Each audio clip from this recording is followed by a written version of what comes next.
Hello. I don't know if they hear me. Hello. Hello.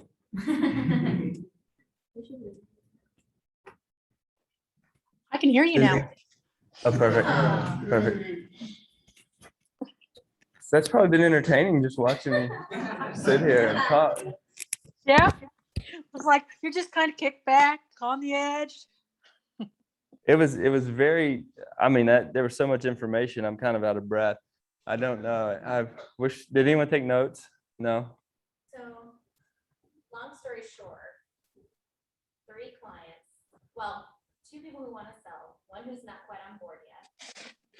Well, she's on board with the sale of 2/3 of it. She never had interest in selling her personal home and land. So it's inherited property, 90 acres. They inherited it, I don't know, 10 plus years ago.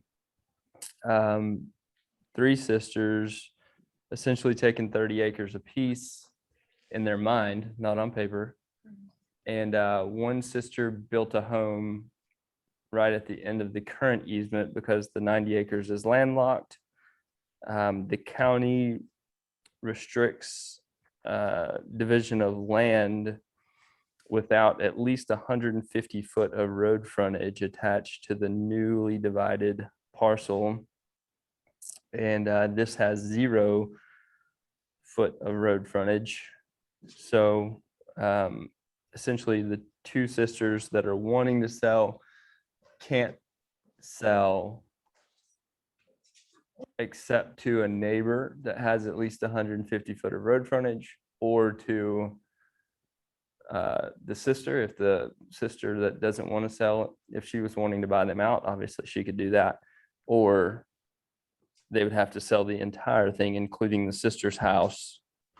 To make that happen, the resolutions suggested or potentially resolving would be to get the attorneys to go down to the county and look through the ordinances for any loopholes or workarounds to make it work, or at least cause enough inconvenience to the county to seek a variance for a kind of a one-off deal for this particular situation. Or even the 2 sisters would have to sue the one sister, a lawsuit to partition the land, essentially forcing the sister to buy them out, or forcing the sister to have to sell her part and her house in order to get their portion of the asset. And that's, So it's definitely a family feud. it's not a feud yet. I mean, everyone, I'm hoping to avoid that. But it certainly can be a feud very quickly.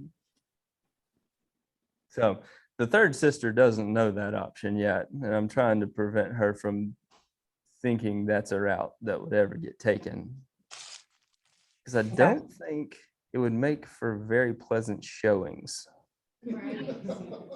considering she's the one that lives there. She's the one. Yeah. How much would it cost to, I mean, I know that on the right side goes through the shed and the house, but how much is it to buy it right away?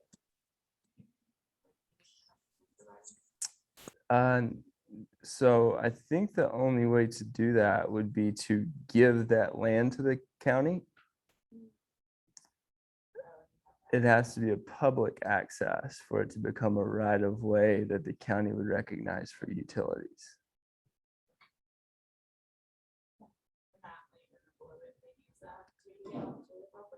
They don't use that strip. It's actually fenced out of their place. And to the best of my knowledge, according to the people that live there and the other owners of the subject property, they don't believe he has much use of this land. So hoping that could be a viable option to just kind of maybe buy 150 foot off of that, sell the rest of it, and attach it to the back portion.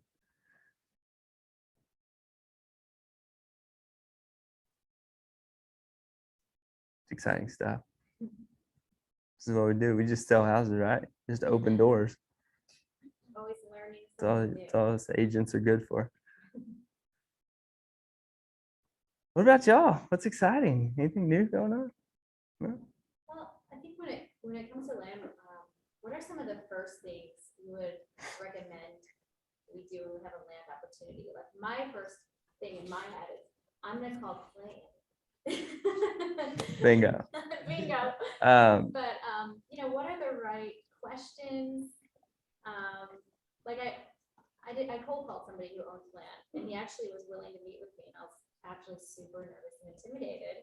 But I went for it. He brought a survey, and I nodded my head, and I was like, yeah, cool. I had no idea what I was doing with that Sure. thing.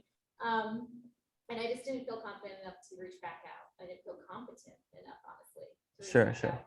out. But there's a lot of land in Texas, and I've had some people ask me, do I sell land? Oh, he said yes. Who I can lean on. Absolutely, absolutely.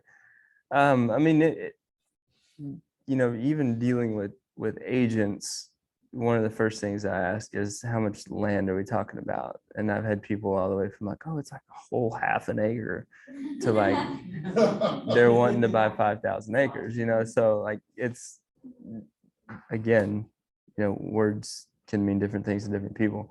So that's usually one of the first things I ask for is, what is the size of land? I've had, people whenever I was calling expireds and stuff in town and around town, and they'd be like, I just can't keep up with my 1 acre. It is big. And I've worked on 113,000 acres, and there was 3 of us that took care of it. I'm like, I bet it is big. Wow. So again, it's like, it means different things to different people. Yeah. So that's one of the first things I asked. And then, relevant to where it is in Texas, I kind of just have a general knowledge of what their expectation could be. So I start going down those rabbit holes. A lot of times I'll ask, what are you using it for? Or what do you intend to use it for? Because that's going to shape a lot of the criteria I'm using to send to them anyways.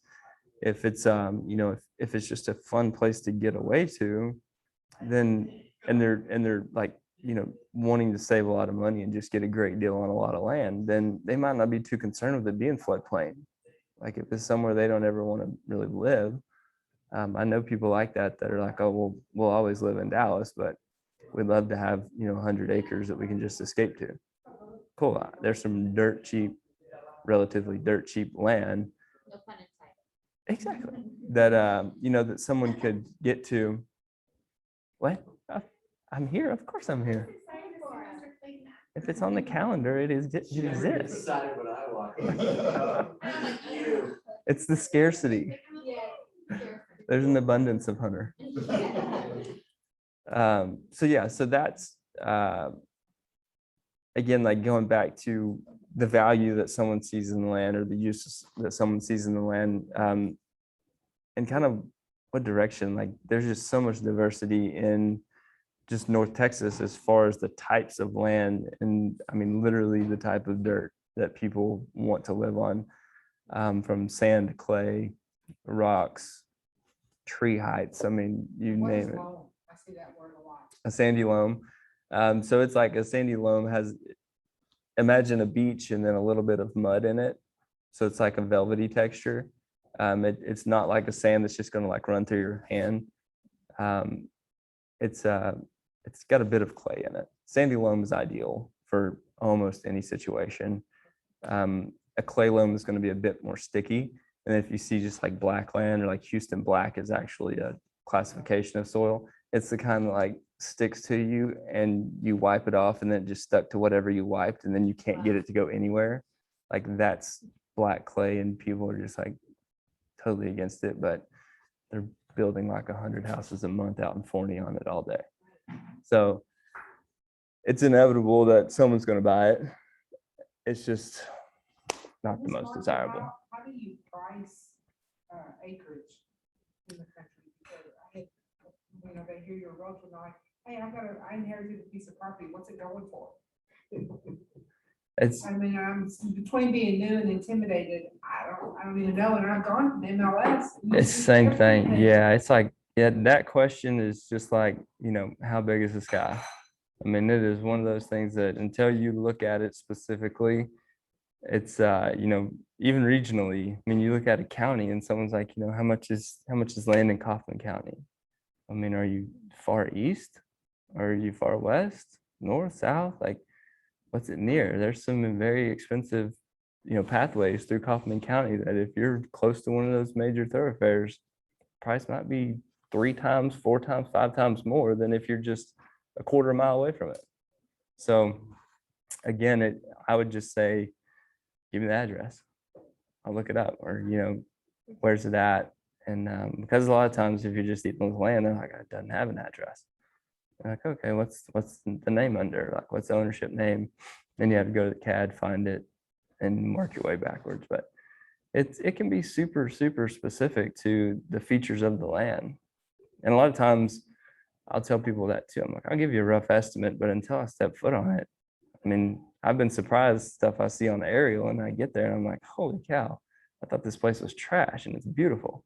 Like, you just never know until you're there. Like, primarily topography, 20-foot variation is what most of your topography lines on maps are. And you can get there and then you see it in person. You're like, wow, I didn't expect that 20-foot happened in 10 foot. So it's like a cliff wall. And then you're looking at it completely different than just an aerial. So it's super specific as far as pricing goes. You can kind of, again, for like a general estimate, you can just pull up and say, well, I'll show you everything in Jack County that's 30 to 70 acres. So you can kind of get an idea on your 50-acre parcel what it could be. And then send them a range, but it's usually like 4,000 an acre to 9,000 an acre. And they're like, what is, you're telling me it's Yeah. 200 to 500,000? Yeah, it's probably gonna fall in there. So then you go back and you say, well, I know you want the 9, however, the 9,000 acre parcel had a 30-acre lake on it, and you've got this mud hole and like 7 trees and a bunch of rocks, a little bit of grass. So all of those features would play into the value. Just how you look at it. What about, land that you're on the outskirts of, even though it's East Texas, small country town, you're on the outskirts of town? I mean, is that a plus? Is that a minus? Because that's gonna depend on the owner where they want to be. Exactly. And that's what I would look at too, is who's my target for this? And that again goes back to kind of knowing the geographical significance. If you're looking at a place just outside of Gainesville, for example, like Gainesville is highly desirable to horse trainers. So if you've got 5 acres just outside the city limits, that's not going to have any regulation from the city. That's probably super convenient and worth more than 5 acres in town to that person. Commercially, someone that wanted to build a retail development of some kind, they might prefer to have 5 acres in town that might be more valuable. So figuring out the target I is, just didn't know how to look for CMAs when they're trying to do a CMA, because if you're going into town, is that a fair assessment when you're really? usually not. Okay. Yeah, it's usually not. Not good to do? It's not a fair assessment, correct? Yeah, if it's within the city limits, I'd kind of shy away, because it's almost always going to skew it to a higher price, which your seller's going to like, but your days on market isn't. And that's the argument that you would have with them, or the conversation, is to say, yeah, that property was, a property was most likely bought by a developer in most situations, to where it's within the city limits or something like that. I mean, if it's 5 acres surrounded by several 5-acre parcels, and it's, people that have a home and a little barn or something, then you should be able to have comps for that neighborhood, or at least be able to say, okay, well, there's 20 other homes like this right here. It was obviously intended for this use. I can see that, 5 of these other properties sold in the last 6 to 9 months for 500,000. Those are, $125 square foot houses and $20,000 barns on each one. Then just back it out, divide what's left, and that's your acreage price. So it's a lot of times it's just about simplifying it. I got a question. I talked to a guy yesterday. The family land is 4 acres on Roy City, and he has a house on it. Mhm. And I guess his portion is an acre. He was thinking about selling it. Would you recommend getting the survey first? I don't know, I might have missed it when we talked about that, but So 4-acre parcel, 4 people own an acre. I'm not sure. I know. He owns an acre of it though. Yes. Yes. Okay, so I would make sure that, for one, everyone is on board with him selling an acre of it. For 2, I would probably, you can either use our MapRight tool or even Google Earth Pro. You can like draw boundary lines and set estimates and do your area estimate. So you can draw an acre given the shape of the property. But I would kind of put together an idea of what that acre would look like surveyed out, and then send it to him and be like, hey, is this kind of what you had in mind? If he's like, yeah, that's what I thought, then just be like, okay, hey, can you talk to the other owners and make sure everyone's on board with this? Because the last thing you want to do is go pay probably $1,200, $1,200 for that survey, and then all the other family members are like, "No, that's stupid. We don't want that shape," and then you got to send someone else out and pay it again. Or I know they tried to sell it before, and they didn't do a very good job with it. it's not uncommon. And so, and he was like, man, I wish I would have talked to you before. He actually called me like 3 or 4 times while they were under contract. He was like, hey, can you get out of it? I'm like, no, I can't. Here's the number to call. Yeah, so I would just, like I said, put up some boundary estimates and then get him to just bounce it off the other landowners, make sure everyone's on board with the idea. Because those survey crews, for one, they're hard to get to show up within a decent time frame anyways, and for 2, they're not cheap. So and then that gives you something. I don't know if I would even go as far as I don't know if I would go as far as getting it surveyed before I had it under contract, because especially over there for 1 acre, you might get a buyer willing to pay for it. I thought you was gonna say. So, I think that. Or say, yeah. Like we're in the same business, but we're in 2 different businesses. There's so many different aspects of this Yeah, business. that's what makes it fun. Yeah. Yeah, there's so much. This is why, and I hear people, the whole like, I've been in this business for 30 years.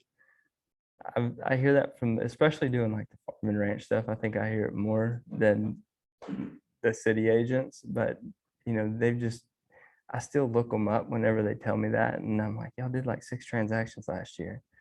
Like, yeah, I've done more business in the last 5 years than you've done in the last 30 years.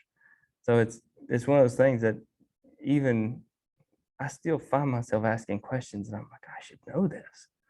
It's just some of the stuff that there's so much to it. There's so many dynamics to it. Like you can't be concerned with telling someone you don't know it, as long as you're willing to find it out. And that's exactly what I had to do here. We had to pull it off the market. I had to call them and be like, hey, don't sign that. Like, let me get some attorneys involved and let me figure out what we can do. And they were like, we didn't know that. And I tried to get past all the hurdles before we put it on the market. I thought I did, but I didn't. So now we're trying to figure it out. So you're hiring the lawyer? No, well, they were, I recommended a few of them after they asked me for recommendations. And so I sent them a few recommendations in an email, and then they responded back and said, hey, if you've got a working relationship with any of these in particular, we're happy to use them.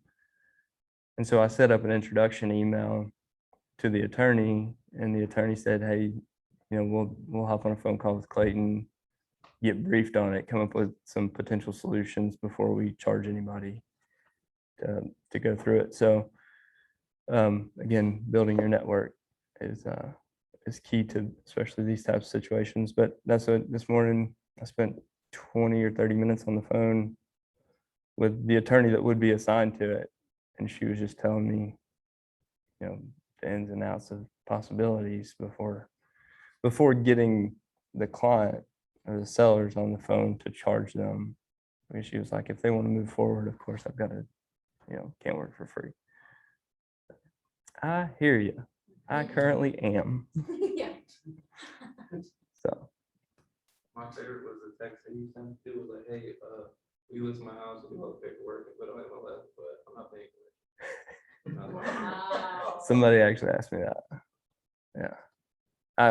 I led him to that because I could see where the conversation was going. He asked me to price a property for him. And I was like, are you needing an agent? The guy's a lender too.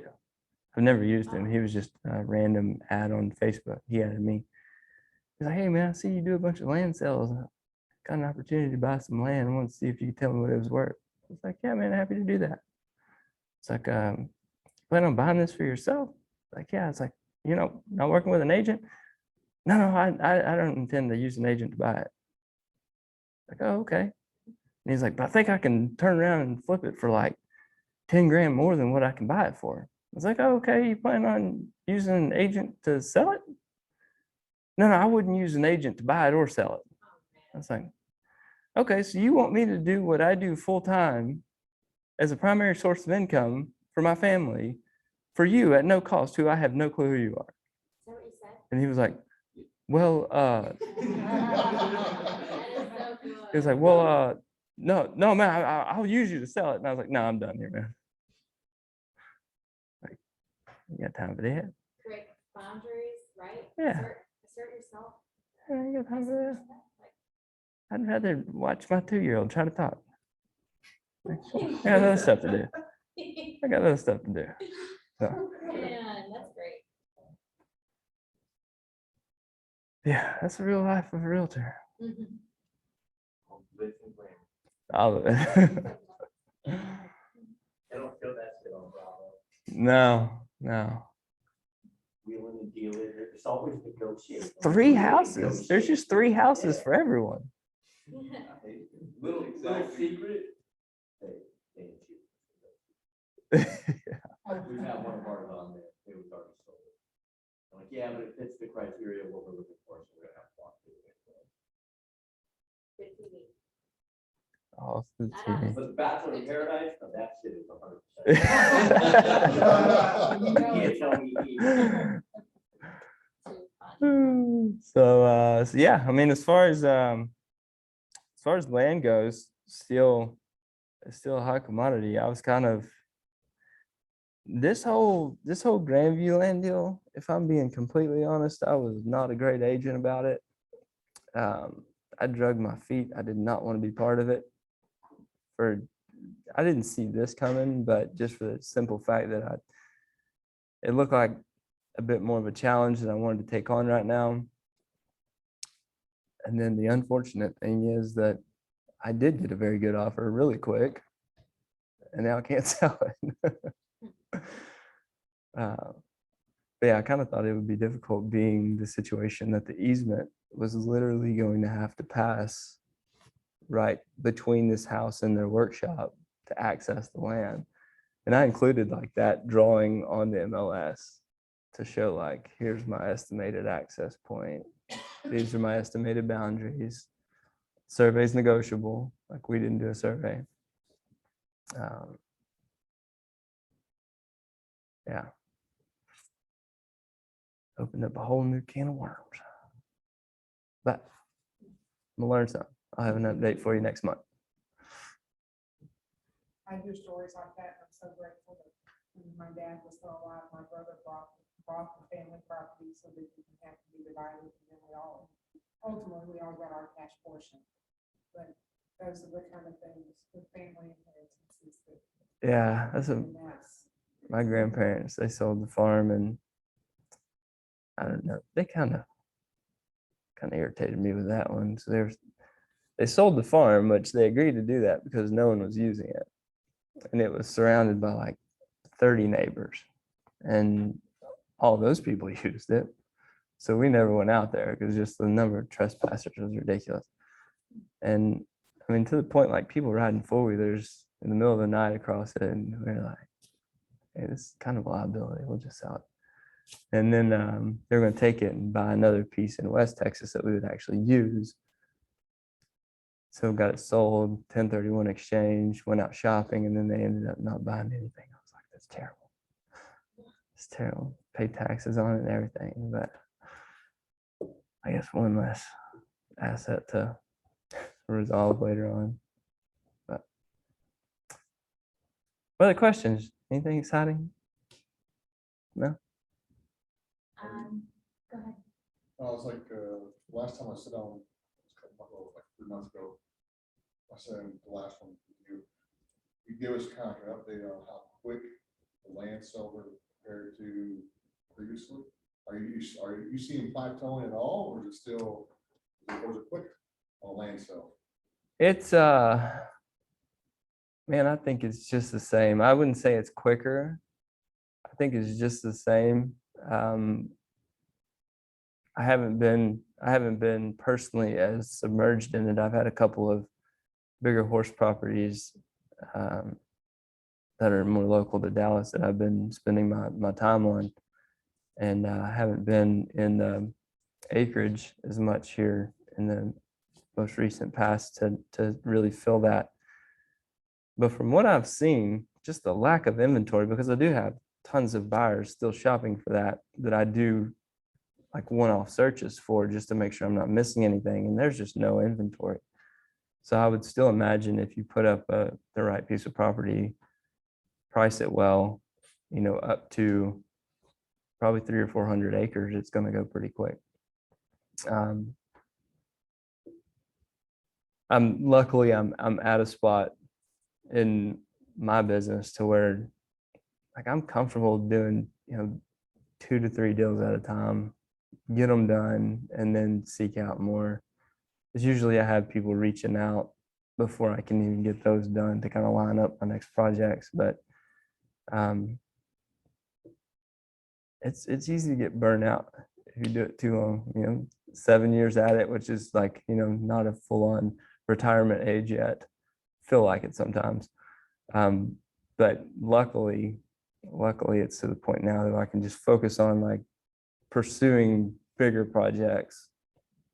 And it's a different mindset than when you first get into it, because especially like I still get all of the sales gurus telling me, texting me and emailing me daily, hey, we've got sellers in your area looking to sell fast, can you handle 5 to 10 leads a week or whatever? And I'm like, I get real bored. I just text them back and I'm like, I'll sell you leads if you're willing to close them. How many houses have you sold this month? And they're like, well, our agents. And I'm like, you've never sold a house, you don't know what you're talking about. So like I still get those, and I look at it and I'm just like, man, I remember thinking at one point selling 10 houses a month would be fun.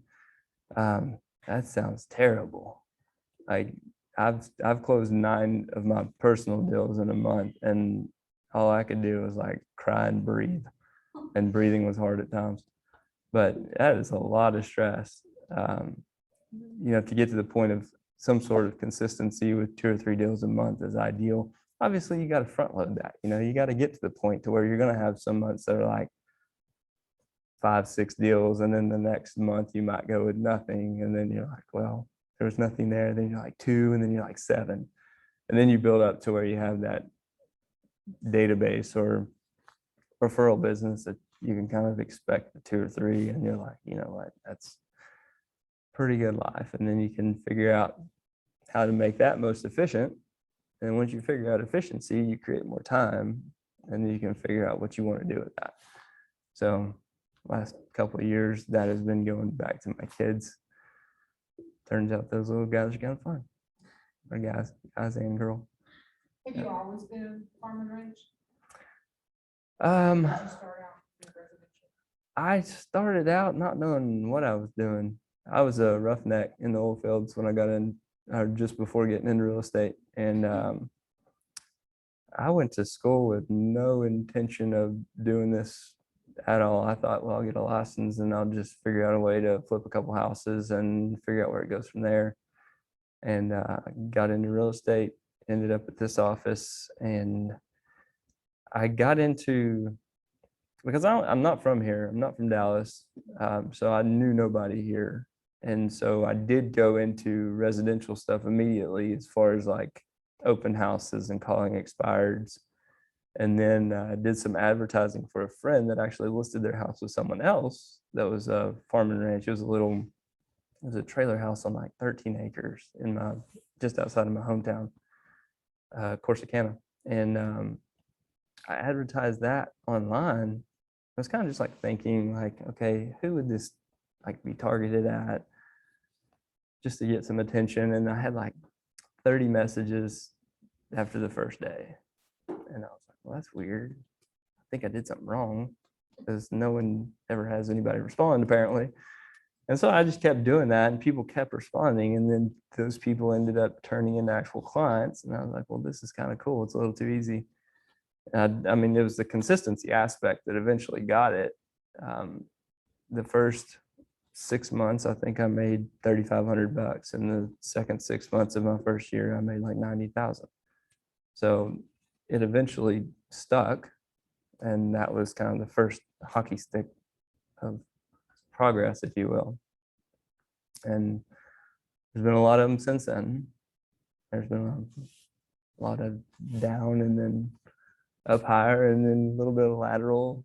You're like, I don't know how to break through, and then something happens, and usually I coaching. remember when he was new, he kept his head down, made the call, he was on the phone, he was on. Yeah. I really wasn't around a whole lot. If I was here, it was for a training, and like you'd find me in the corner or something. I wasn't here. Well, I'm still not here very much, I guess. But yeah, I focused on expireds. I could see in the expireds, it really wasn't a matter of getting business from the expireds. It was just learning the conversations. And those people will, and I say those people intentionally, and I especially mean the grumpy ones. Those people will teach you more than any nice client will, because they're the most stressed, they're the most emotionally attached to whatever happened, and they're going to come at you hot and fast with questions, and it teaches you to think on your feet. And once you can get past that, like having conversations with people that are actually just asking questions, like that makes life a lot easier. So I could see that happening with the expireds, to where my open house conversations were way easier. You know, people asking you questions about specifics of a property, and then you could come back to them about the specific for one, or not hesitate to say, let me find out. That was one of the biggest challenges I had with the expireds, was it would frustrate me that I didn't know all the answers to these people's questions. And a lot of times I'd get hung up on just because I didn't know the answer. So I started using that. Let me find out and I'll call you back. Is that okay? Or let me find out and I'll call you back in 20 minutes. And then they'd be like, yeah, right, hang up on me. Well, then I'd find out and I'd call them back. And that second call alone would give them confidence to listen to me, and a lot of times end up at their house. So it was just that desire to, you know, be willing to admit that I didn't know everything. So even if you know the answer, just tell them, no, I don't know, and probably back. It's what it sounds like. Could be worth it. Could be worth it. Clayton's a professional bullshitter with the knowledge. I'll take that. He's got that low, That's a slow compliment. voice that just made you want to trust him. That's true. I'll take that. I need to sit down there. But it's like, you know, my mom does a trick when she goes on an appointment, she puts a mint in her mouth. And it's to keep her from talking too fast, especially if you wait 2 words on it. We want to tell them everything we know, and I'm guilty of it. If you put that mint in your mouth, it makes you just kind of, well, you almost spit something out. Yeah. Hey, you got questions? 2 for 1. Win-win. All right. Was that a whole hour? It was. That's fun. Start doing 2 hours. Do you know a friend of mine, a lawyer, in Canton, Paul Elliott? Have you ever worked with him? Wait, is he with Elliott and Waldron? Elliot, who? Waldron? I know at one time he had a partner, but he doesn't have a partner now. so That's He's in a, the square, he said. His Well- office is in the square. He used to even own Van Zandt Title, but they. I was gonna say, well, Elliott and Waldron is a title company. That's what I was wondering if he was, Right, Van Zandt Abstract or whatever. I didn't know if he might have been with that. He was with them. I mean, he was with the title company there. Anyway, I went to school with him. I just saw him at a funeral here recently. So I learned that does a lot of real estate work. And I was so glad to hear that. But I had a talk about building your network. I'm We've, so glad to know that he's there. I'm sure we've probably, I mean, I don't know, Van Zandt He's a County, really- if you seems met him notorious personally, for- he's been doing big football size guy right here. we've dealt with a lot of attorneys over there. And usually, I mean, just land deals often involve attorneys. Not a bad thing. I've worked with a lot of attorneys, even just second reviews for contracts, and we always recommend it. And a lot of times they're, farmers or businessmen that are just like, oh, I'll get my attorney to review it anyways. And I call the attorneys and I'm like, let me know what you don't like about it. I haven't run into any issues with an attorney that tries to belittle you or anything. So I just told the attorney when I was on the phone with her, I was like, well, my little old real estate license doesn't allow me to do a whole lot. She was like, no, you've done all the steps you need to do. And I was like, okay, appreciate that. So I would never, I'm not one to compare my real estate license to a doctorate degree or a law degree, even though Some sure do. it's easy to, I mean, it's easy to make as much as them. It's really not that difficult. I mean, considering if I would have gone to school for a law degree, by the time I got my degree, I was already making that with a real estate license. So With a whole lot more school there. yeah, with no debt. So yeah, that's certainly possible.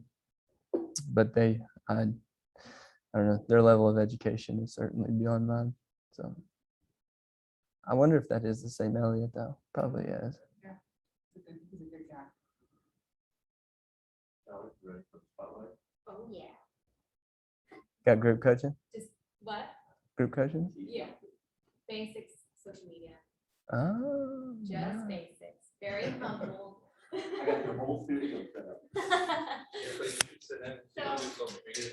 I've got to go Oh, close. stop. I've got to go to I'm gonna teach closing. Gary how to take a Have a great selfie. closing. No. Actually, you need to teach us. Yeah, it's called branding. It is called branding. You'd be surprised. At this point, absolutely, it's branding. If I were you, would send out a postcard, it would have my It's forehead. the forehead. And on your business card. Take my forehead on vacation with you, send me back a picture, I'll send you a gift card. Wow. Josh did it. Where's Gary today? One is in, second one, In like buyer's agreement, you know, one office or they're buying that house. oh, no, okay, one is an attorney for the seller. The second one is all shoppers, cash office. No, it shouldn't be. I got it back. Yeah, they are. Clayton. And the fourth one. So it's dark. is not Yeah. like- I'm straight. I usually curl it. I gave her 4 more to choose from. See what With happens. recommendations. I sit behind you. These two will really get it done. And, I mean, she's still communicating. These are all, they're all close enough.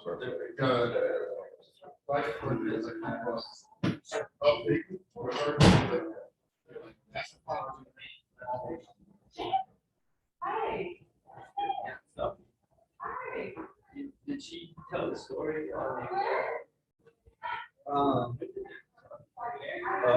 November.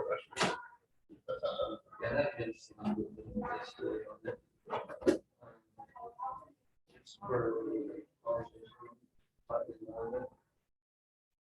That's the thing.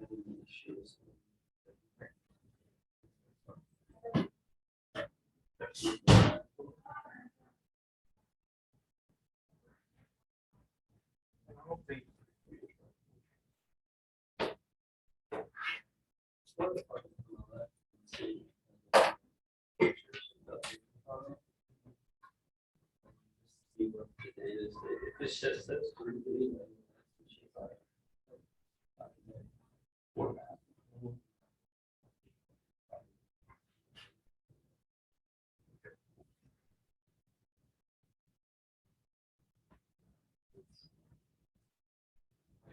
The only thing else I always.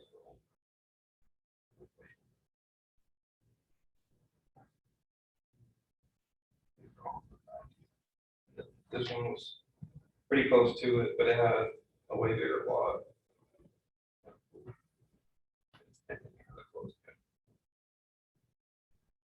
So I'll take a look at it again. Yeah, and then just talk about some other thing, competition, I feel like, but essentially you just listen, appointment to show up or just a phone call.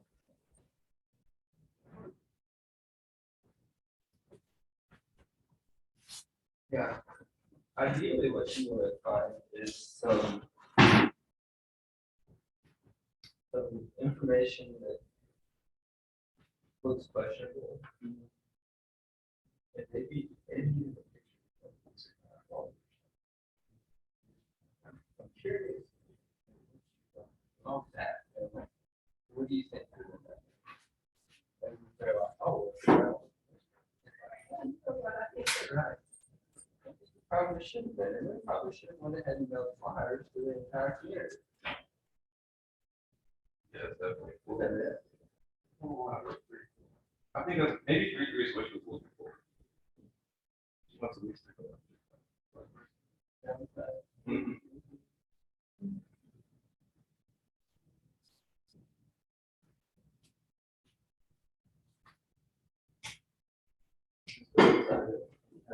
Yeah.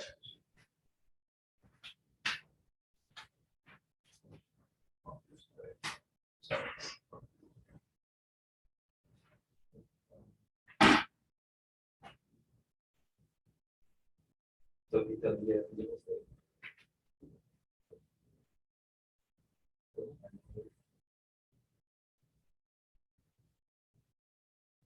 Yeah, that's probably have to start to collect.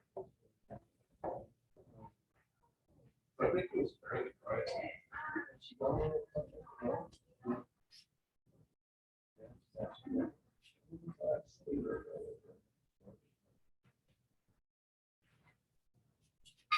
When?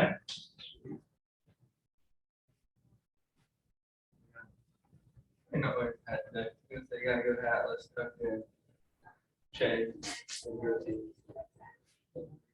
Burger. Oh, yeah.